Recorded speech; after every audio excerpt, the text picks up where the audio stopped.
Let me just see. I'm going to look at my notes thing, and there are approximately 30 windows open there. So it's just pretty disastrous altogether.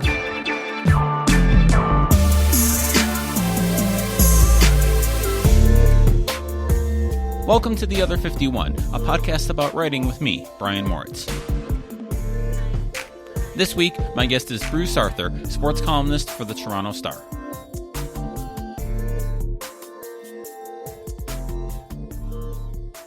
Bruce, first of all, welcome to the show. Thanks so much for joining me this week. It's my pleasure, Brian, and I apologize that it was so difficult to track me down because that's just how my chaotic, complete baby deer on ice life works. So, I mean, I've been excited to talk to you for a while now because I've been I'm a Toronto Maple Leafs fan, so I'm a avid reader of your columns and a big fan of your work and an admirer of your work. But also I wanted to, and I retweeted this earlier today, I got to revisit one of my favorite columns from the past couple of years, 4 years now, actually. It's been since the final Tragically Hip show and the column you wrote on that from, it was the Rio Olympics, right? Yeah, and that was so fun to do, partly because, like, the Olympics, even a Summer Olympics in Canada, it does capture the nation to a certain degree, right? Like, people really do pay attention every 2 years, I guess it is, for Olympics. But what was happening at home, the Tragically Hip, for those who don't know, is kind of maybe not the Canadian band, but it's very close to it. Something that meant a lot to a lot of people. And their lead singer, Gord Downey, had been diagnosed with essentially a terminal brain cancer. And they went on a tour across the country. And it was the most emotional thing. And it was really what had captured the nation. And the final show was going to happen the final night of the Olympics. And it was a national celebration, right? Like, I don't remember how many millions of people watched it, but it was immense. And so the last night of the Olympics, the Summer Olympics, there's not a lot really going on that last Saturday night. And I felt like that was going to be the thing that I could write about because I knew that a ton of Canadians wanted to get together to watch it. So I really, people were so emotional. People were so open. People, like, you find all these funny little connections of people who knew Gord or had talked to Gord or knew the Tragically Hip at some point. And it was just such a fun, interesting, emotional night. Really in a place which is so far removed from what the Tragically Hip or Canada or anything like that feels like. It is funny to think that, as you say that your last night in Rio and you spend it watching a Canadian rock band, around on TV, basically. But what was that room like? Because I remember I grew up a big Hip fan myself, and I went to the Hamilton show on that last tour, and emotion was right. I mean, it was just, they never said it was their last tour, but everyone kind of knew it was their last tour, and so it was really this like chance to say goodbye to this band that is huge in Canada and in several border towns as well. So what was the mood of that room or tent or wherever you guys were watching it that night? What was it like for people, and what was it like for you being in there? Well, to make it really, like, the simplest way to say it is it was happy and sad, right? Mm-hmm. It was the best kind of wake. Yes. Because there were people in that room, like Ed Robertson of the Bare Naked Ladies, the lead singer of the Bare Naked Ladies was there. And he's known Gord and the Tragically Hip for years. And he was there with his family, and he just sat there with his sons watching. And I talked to him at various points during the night. And by the end, he could barely talk anymore. Everyone just, like, as much as at any big party, not everyone pays attention. It felt like people were really paying attention. And also at the end of an Olympic Games, for people who have never been to one or covered one, or most of us have never participated in one, it's such an emotional thing, an Olympics. It's such a big, it literally is global. And the people who are competing are so emotional about winning or losing. You have a 50% chance of someone crying on any given day. And at the end of the games, it's been such an experience that you have that feeling of accomplishment, of voyage ending anyway, right? And so this only magnified that. And also it felt, and it's such a cliche to say it felt really Canadian there, because it's only one part of Canada. We're not right. Just like hockey. We're not just the Tragically Hip. We're not just the small town experience in Canada. There's a lot of different Canadas. This is one of them. But it felt very like everyone was kind of together for a good reason. And that's an ephemeral thing. It's hard to kind of wrap your mind around.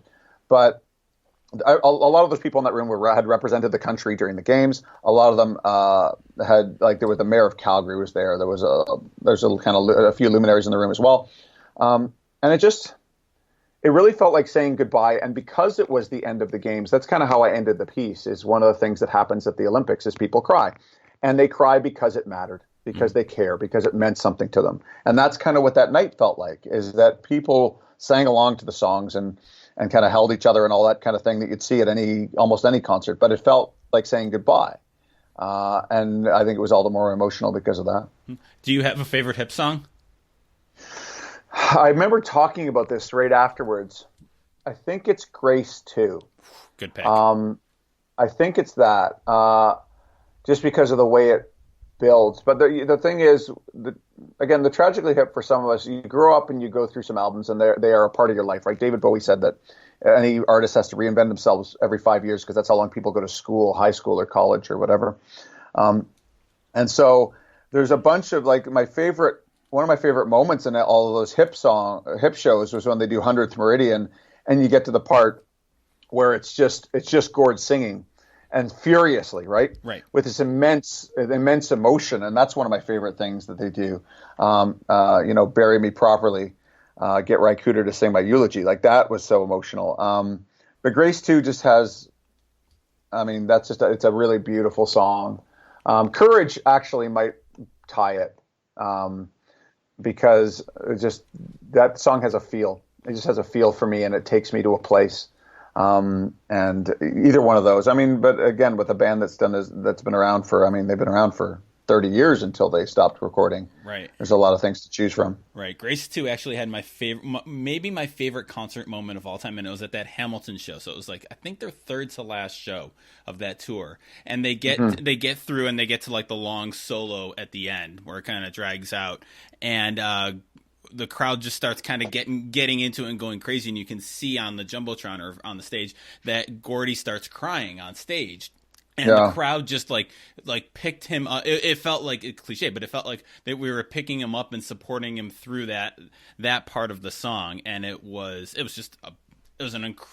breathtaking moment to be a part of. I think Three Pistols would have to be my favorite of all of them. And it alternates. That's old school, yeah, it alternates. So, all right, enough hip talk, because we could do that all day and bore everybody. But I am curious, to go through your career path and how you got to where you are today, how you got to the Star. I think a lot of people who got into journalism, we all say that we all had. I had a crazy way into this, right? I didn't mean to do this. There's a lot of things like that. I didn't mean to do this. I grew up reading Sports Illustrated and reading a ton and playing sports and loving sports. And I had graduated from high school after playing on the basketball team and being in the theater program with kind of lousy grades. And then I worked at a textile factory for a year after high school. And then I went to a community college and was very slowly getting my degree because I was paying for my way through school by working at a supermarket. And I had just dropped out of Simon Fraser University, which is a mountain on top of a hill in Vancouver, which is constantly in a rain cloud. It's an awful place. I decided I didn't want to be a teacher, and I was working in that supermarket, and my ex-girlfriend called and said, I'm the culture editor at the UBC student paper at UBC, the University of British Columbia. You like sports. You know how to write. Why don't you come write sports for us? And I went, don't I have to be a student? She said, no. And I went, and everyone I've ever talked to who ever walked into a student paper says the same thing. The ones who wind up in the business, they all say you walk in and you're home, right? And as soon as I walked into that office, it was a place I wanted to spend all my time. And I hung around. I enrolled at UBC. I was a sports reporter, and then I was sports editor of the paper the next year. Then I was editor-in-chief, and then I got my degree. I got hired as an intern by the National Post newspaper, which is a national Canadian paper in Toronto at the time, which was only at that time, I think, 3 years old, and had a killer sports department. Chris Jones, who wrote for Esquire and ESPN and all these places, was in there. And Cam Cole is one of our great columnists. Roy Gregory is one of our great columnists. Dave Feschek, who I work with now, who's incredible. Like Sean Fitzgerald, who's a great writer. It is an amazing section. And I got hired full time, and then I got laid off because guys from TV bought the paper. And 17 days into my full-time tenure, I got laid off. And then they brought me back because they wanted to bring the sports section back. In only a 2-page or 3-page version, I think it was. And then I was part-time, and then I was on contract, and then I was full-time, then I was a columnist, then I was a basketball columnist, Toronto columnist, national columnist, that's 2008, national columnist for the newspaper chain in 2011, for the Post Media newspaper chain, and in 2014 the Star said, we want a lead columnist, come and write for us. And I went to the Toronto Star, and I've been there ever since. So what is it? 'Cause, when you said that about the college newsroom, and like I said the same thing, literally, I think everybody I've talked to on this podcast who's a journalist has said the same thing. For you, what was it about, what can you remember about walking into that newsroom? What caused that feeling of this is where I want to be? Part of it was the people. And that's always, like, I think that's what a lot of people in this business say too, is the best part of it is the people you meet and develop friendships with. It almost, and because of the business, because we all take it a little bit too seriously, but also because it sometimes feels like life at the end of the world, you get people who really do feel like brothers and sisters over time. And when I walked into that room, the sense of purpose in there, the sense of shared purpose, the sense of energy, the people and how good they were at the stuff they were doing, and how they produced something, is the vibe in there, the vibe among journalists. It's funny, I went back for the 100th anniversary of the paper. That was 2 years ago. And I walked in and talked to some of the editors and looked around the new office. They've been in 2 offices since I was there because nothing stays the same. And they still knew what it was, right? It has the same vibe, that same feeling of taking on the world. Mm-hmm. And once you were in there, like, again, I just didn't want to be anywhere else.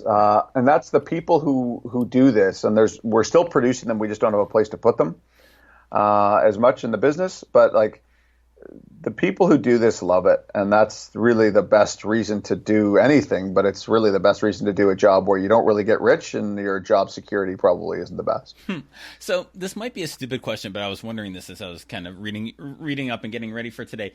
Do you get a sense, is journalism in Canada, is there any difference on it in it than journalism in the United States? Because I know like journalism in the UK is very different than journalism over here in the States. Is there any kind of difference that you've seen or in talking to people at papers here or in journalism here? Is there any real difference in journalism between Canada and the US, or is it pretty much the same? That's interesting. One of the reasons I worry about the United States so much is that Canada tends to be 5 to 10 years behind what's going on in the United States. It seeps across the border, right? Like we watch, you guys are our favorite TV show, so and have been forever. But what's interesting is for a long time there wasn't the same kind of parallel political architecture in journalism. There was not we didn't have a Fox News. We still don't really, and we didn't have all that whole right wing architecture of pseudo journalism, but it's starting to happen. The Post Media chain, which is the biggest chain of newspapers in the country, it has dominance in terms of newspapers in every big town in Canada other than Victoria, and I'm going to probably miss some, but Toronto, Montreal, and some of the papers out east. But like from Ontario west, it's a dominant newspaper chain. And they've recently announced a plan to become more politically conservative as a chain, more centrally controlled. And we have our little Breitbarts, which are popping up. We have our kind of fake, I mean, you hate to say fake news, but it actually is accurate in this point. This partisan news, that's starting to happen here. But in terms of the way we handle politics, I would say that it's a little more sober. It's a smaller town than is American journalism, absolutely, because you guys have 10 people for every one of ours.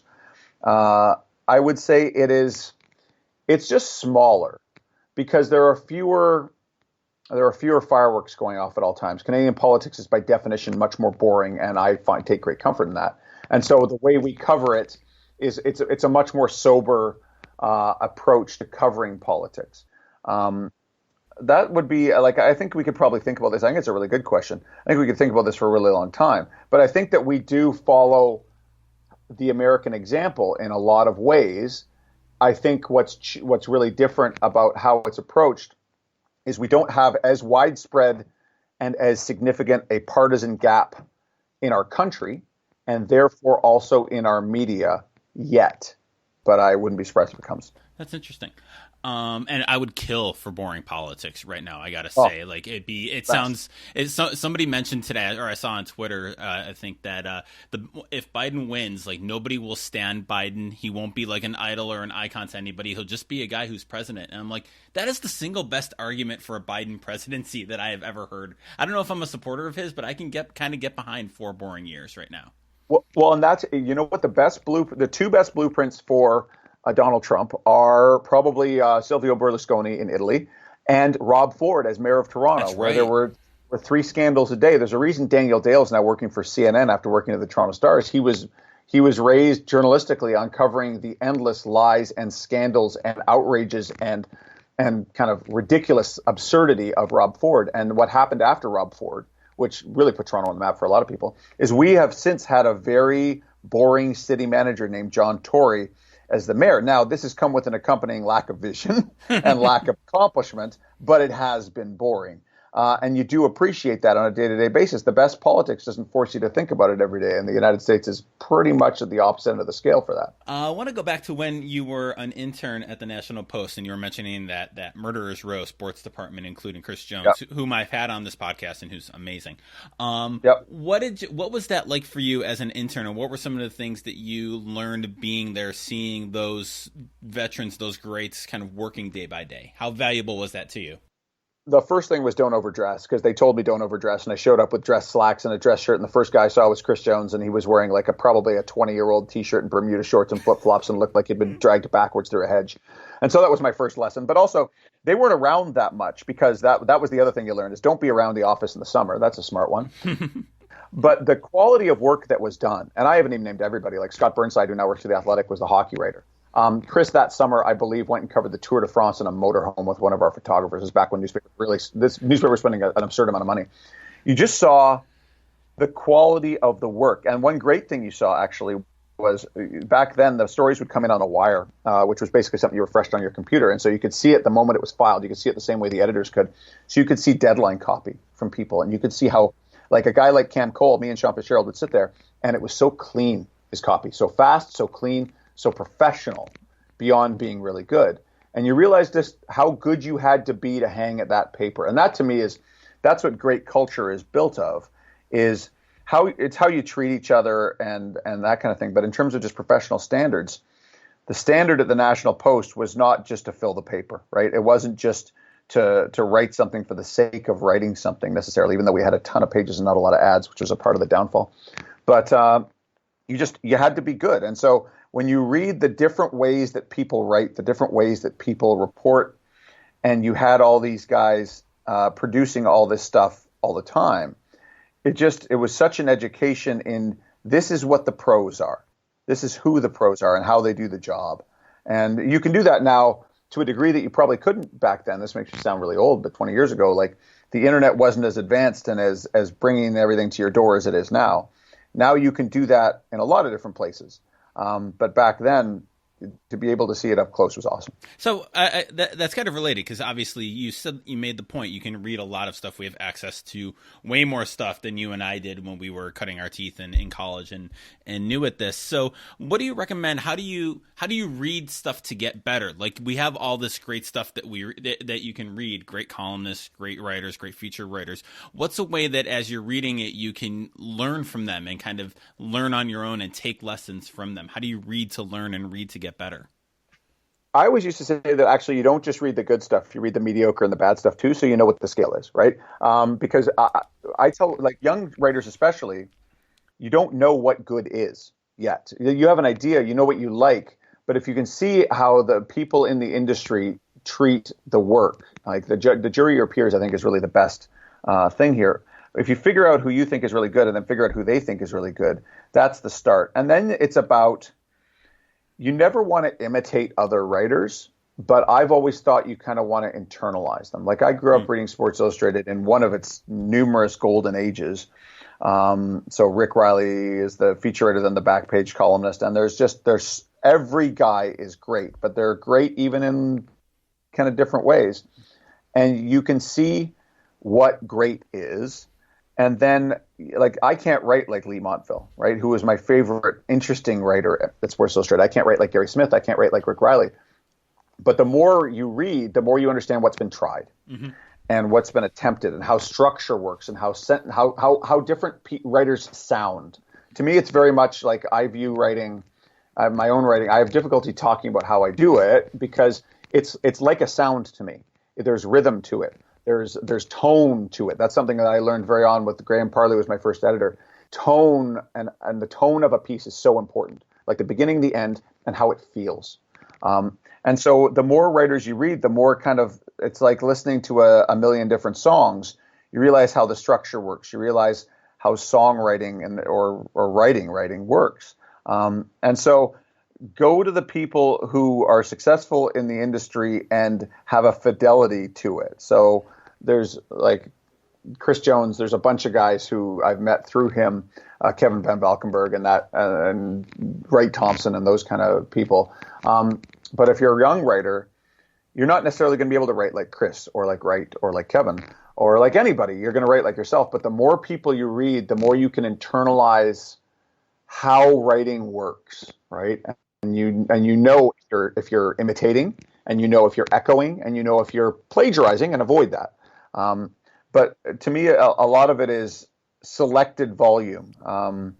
Because after reading a lot of bad stuff, you don't have to read bad stuff as much anymore, but you can always learn new things and reverse engineer a piece almost. Like you can look at and kind of figure out, how did he do that? How did he construct that? How did she build that paragraph? How did she get into the story? Like read the piece that was done on Tom Hanks recently in the New York Times Magazine by, what's her name? Taffy. I can't remember her last name at the moment. It's very embarrassing. I can't either. But so it's yeah, but it's the structure of that piece is beautiful. Yes, the structure of that piece is astonishing, and it's different, and you can always learn new things because people are always trying new things. Right. I when I was back when I was a journalist, I used to, when I would find a piece I liked, I forget, I think maybe Dave Kindred wrote about this or said this somewhere, and I loved it. I would actually retype the piece, like a Gary Smith feature that I like. I would retype it, and the analogy he used, which I really like, it was like learning a cover song. Like you learn, and you learn. By typing it out, you can kind of see the structure unfold. You can see the word choice, the rhythm, the tone, all these things kind of evolve. And, I think every writer goes through a copying phase. Like I had a phase where I ripped off Charlie Pierce's style to the point where I still need to apologize to him. But you by that trial and error and finding the voices you like, I think it helps you find your own style, your own voice. Yeah, but the name, by the way, I looked it up. Taffy Broadster Ackner. It's a wonderful piece. Everyone should read it. But yeah, like Charlie Pierce, I grew up reading Charlie Pierce, and Charlie wrote differently than anyone else, right? If you go back and read old Tony Kornheiser, it's like a kite in an electric storm. And as much as you can't write like someone else any more than you can sing like someone else in a way that is true, right? But the more different styles you also take in, and the more different types of writing, the more resources you have to draw from in terms of the stuff that you do internalize. Like I remember reading Spencer Hall of SB Nation wrote a piece, I want to say back in 2011, called God's Away on Business. It was basically about how he loved college football. And I read that piece and it was different than anything I'd ever read. And I came out of that changed as a writer. I came out of that, and I can't write like Spencer. If you gave me $100,000, I couldn't do it. But I understood a new thing about how structure and creativity and thought worked, because that's all we're really doing, right? We're thinking and then expressing those thoughts. And how do you organize them? How do you put them in order? And how do they sound at the end of it? How do people feel at the end of it? And that's where the other thing with writing is the more you practice, the better you get, right. Within reason. And if you have to take the time to do each one. But I mean, I've been writing 4 to 5 columns a week now for 11 or 12 or 13 years. And I've gotten better at knowing how to do that because I've practiced. And it's like Steve Nash once told me he wished he could have seen Steph Curry play when he was young, because then he would have known it was possible. It's the same thing I feel like as a writer, that once you know what's possible, then you know kind of how big the playing field is possibly could be for you. You mentioned the 4 to 5 columns a week that you write. How do you see your role as a columnist, especially, given the state of media, given what journalism looks like in 2020? What's the role of a sports columnist at a major metro paper? It's a really good question, because I balance between local and stuff that isn't local. And I remember there's someone told me once that Dave Anderson of the New York Times used to say, you want to write the right column. And that's a part of it. You want to cover the stuff that matters to your town really well. Like the Raptors championship run was an awesome new challenge, because I'd never covered a championship team that meant that much to a city all the way along like that. And I'd covered the team for the first time back in 2002. So I knew a lot of the people who'd been there a long time. And it was you have to live up to that moment, right? When the Raptors all the way along, it becomes history for a town. It becomes stuff that people are going to remember where they were. And you want them to look back on what you wrote as a part of that feeling and that experience in the right way. And then you need to be a critic, and you need to be an advocate, and you need to be a reporter, and you need to be as many things as you can, I think, well. And so it really changes day to day am I writing something that's funny today because that's the right piece? Am I writing something that is newsworthy today because that's the right piece? I think you have to be at the places that people are going to remember as often as you can too, right? Like that's one thing with the Olympics is you have to choose correctly. The Olympics is always a great example of this, where you have to choose the right things to write about and then do them as well as you can. And that doesn't always mean writing exactly the big story of the day, but a lot of the time it does. And then figuring out a way to write it better, right? And so it's hard to answer the question, partly because there's a variety of challenges in every given day. Like when people ask me, what are you doing this week? Sometimes I go, I have no idea. I have no idea what the next week, like that's something I had to tell you. That's just how my job works, is it changes a lot all the time. My big thing is just, and this has been my answer, and it's the simplest, most reductive thing possible. It's my answer to what do we do with game stories? It's my answer with what do you do with covering local teams? What do you do with beats? Just try to make it good. Try to make it good, and then try to make it great. And the more often you can do that, the more often you can deliver a decent standard of quality, then the better you are as a columnist. Cam Cole was a guy who wrote 5 days a week for 40 years and tried to make them all really good to great. And that was a lesson I kind of learned early on, is you can write the greatest piece ever. I tell this to kids at journalism conferences all the time. You can write the greatest piece ever. It can be something that's going to be taught in school for generations. What do you have tomorrow? Mm-hmm. And you have to have a constant will and a constant standard, and therefore a constant anxiety to try to make it good all the time. And you won't always. It's that great Mike Vaccaro line about the Olympics. I'm going to write 60 columns here. Some of them are going to be in the bottom 20. But you try to hit them all as far as you can, right? And no matter what it is, that if you can do that, then you got a shot. So you brought up the Raptors winning the title and knowing that's going to be a part of history. And I'm curious about that because I had Jesse Doherty from the Washington Post on, one of my former students, a while back.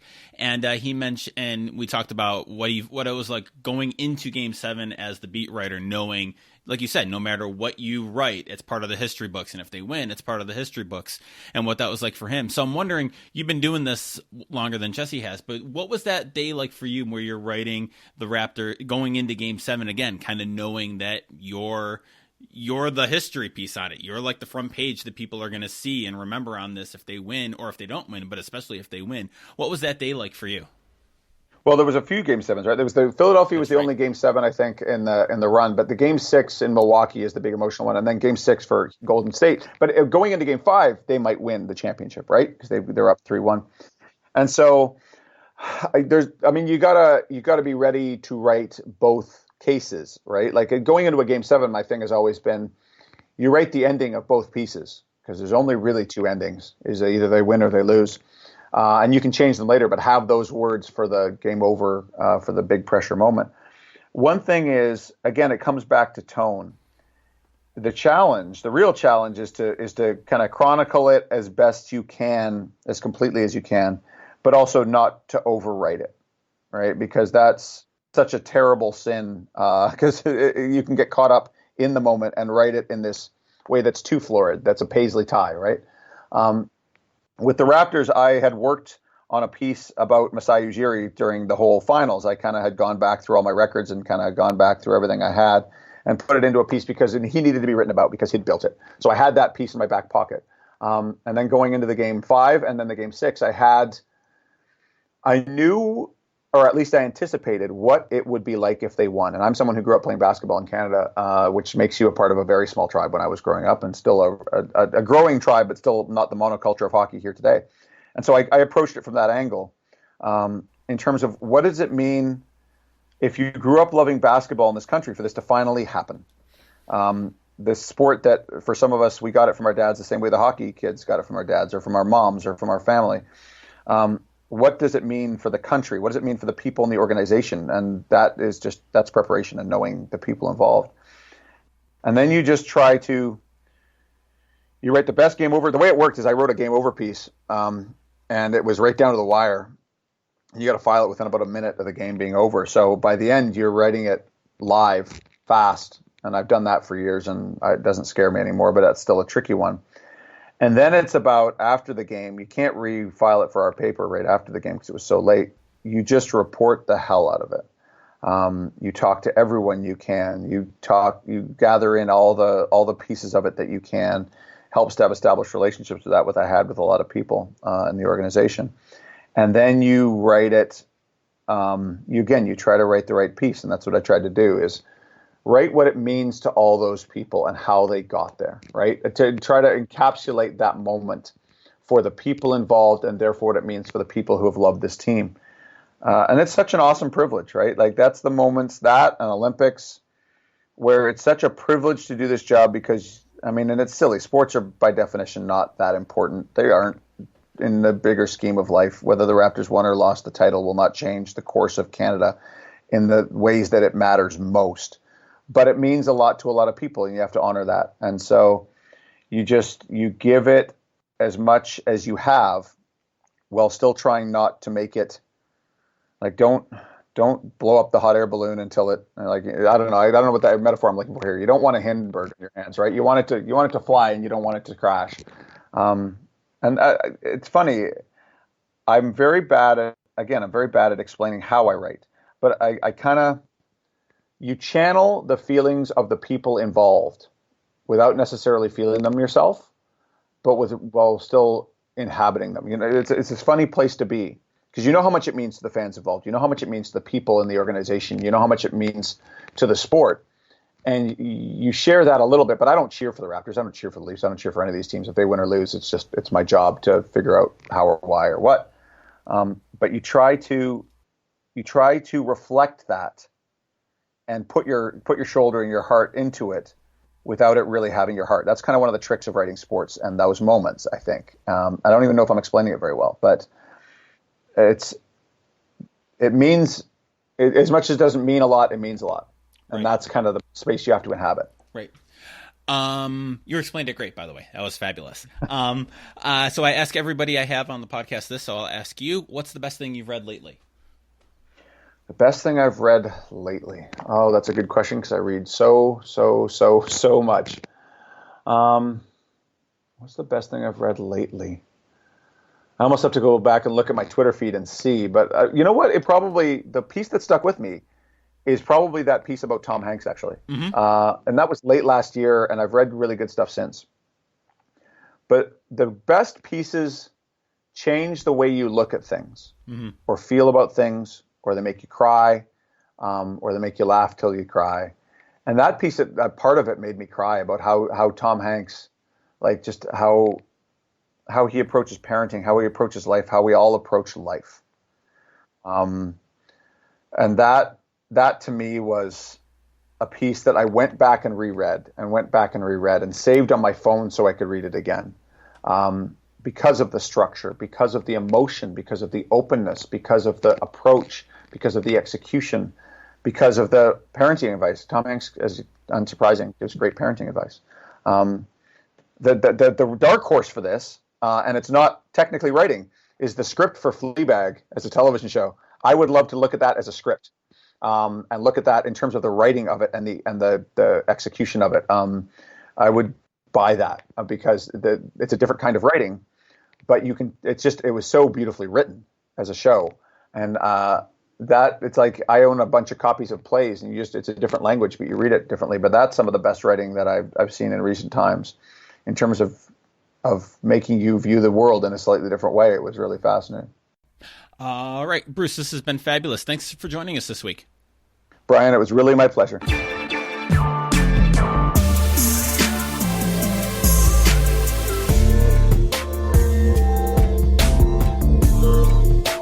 As always, thanks for listening to The Other 51. You can find show notes for this episode and all our episodes at sportsmediaguy.com on the Other 51 tab. You can subscribe to the show wherever you get your podcasts. I can highly recommend Overcast for this. Our theme music is by Ellie Moritz.